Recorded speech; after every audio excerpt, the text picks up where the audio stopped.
Descarbonización, inversiones forzosas, reforma tributaria y modelo económico negociado con el ELN. Las estrategias económicas de Gustavo Petro. En los últimos días se han presentado distintas opiniones acerca de la situación económica del país. Seguramente han visto cómo desde diferentes sectores se habla de cifras e indicadores que nos tratan de mostrar una radiografía clara sobre la misma.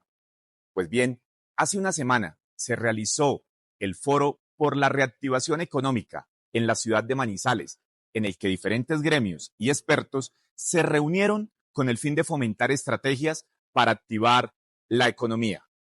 Al mismo foro se presentó el presidente Gustavo Petro, quien hizo varias propuestas sobre cómo él pretende reactivar la economía en el país.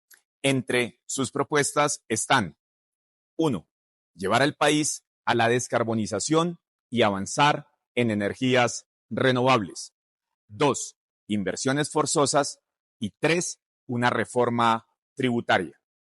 En medio de su discurso sobre la descarbonización, planteó que no se podía seguir siendo un país que económicamente se sostuviera del petróleo y del carbón, afirmando que la demanda del carbón ha disminuido en los últimos años, lo cual es rotundamente falso. Basta revisar el reciente informe de julio de 2024 de la Agencia Internacional de Energía, con el que podemos darnos cuenta que los mercados del carbón se han estabilizado en los últimos años tras la incertidumbre de la crisis energética mundial, alcanzando su máximo histórico en cuanto a volúmenes comerciales en 2023 se refiere, y se espera un aumento del 1% al cierre de este año 2024. Aún con los esfuerzos de los países por implementar energías renovables, el carbón sigue siendo la principal fuente de energía para la generación de electricidad en el mundo. Y según el mismo informe, aún hace falta mucho camino para que se reemplace en su totalidad la energía proveniente del carbón por energías renovables.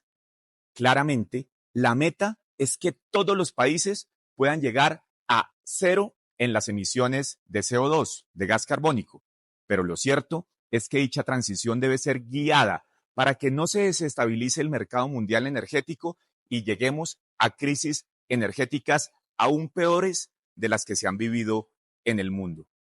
Solo aquí, en Colombia, pudimos experimentar recientemente, con el fenómeno del Niño, la amenaza por el bajo nivel de los embalses, comprometiendo seriamente la generación de energía a través de las hidroeléctricas.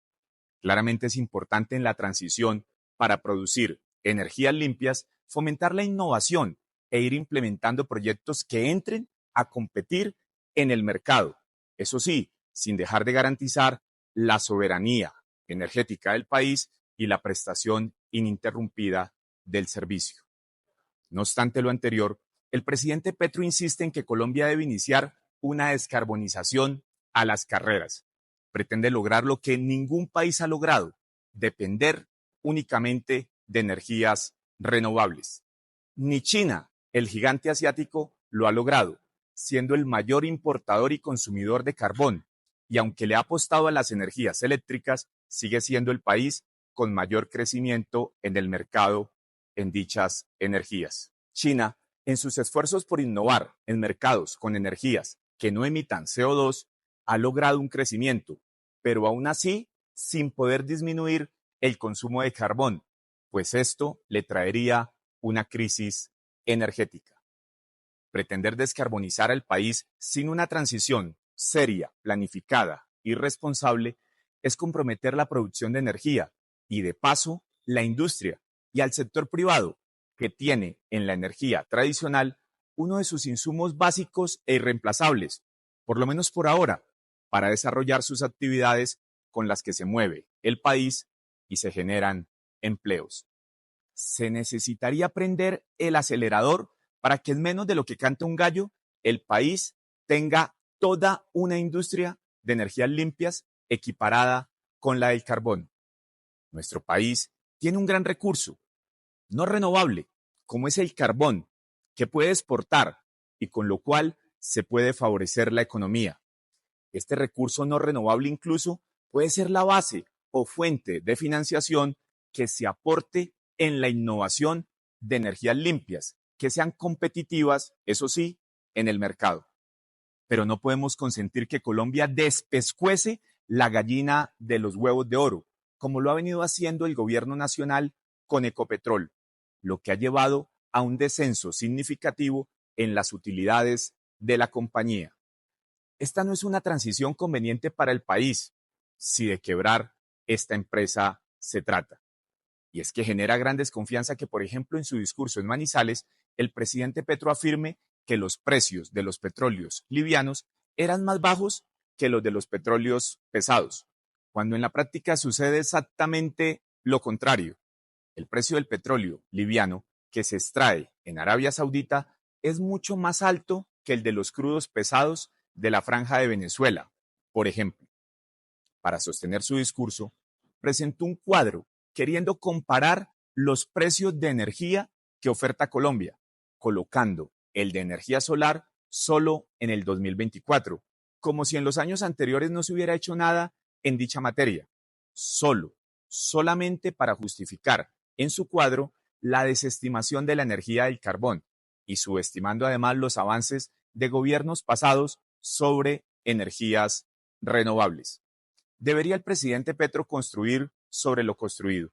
Es que este país no es una república advenediza que nació el 7 de agosto de 2022.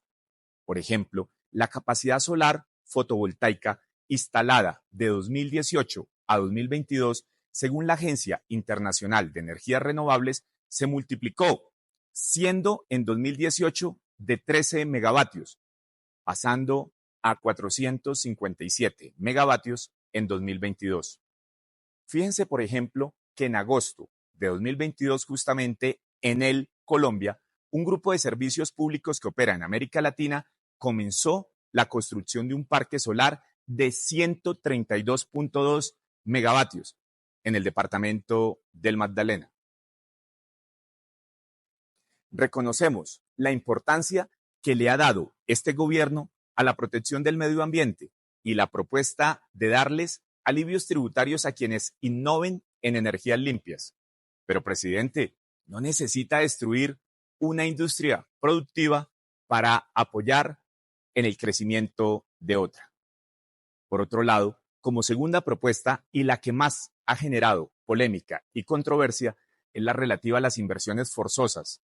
El presidente afirmó lo siguiente, abro comillas, es sacar del ahorro público de los bancos un porcentaje para destinarlo como crédito barato, con un costo financiero pequeño a las actividades de la producción. Cierro comillas.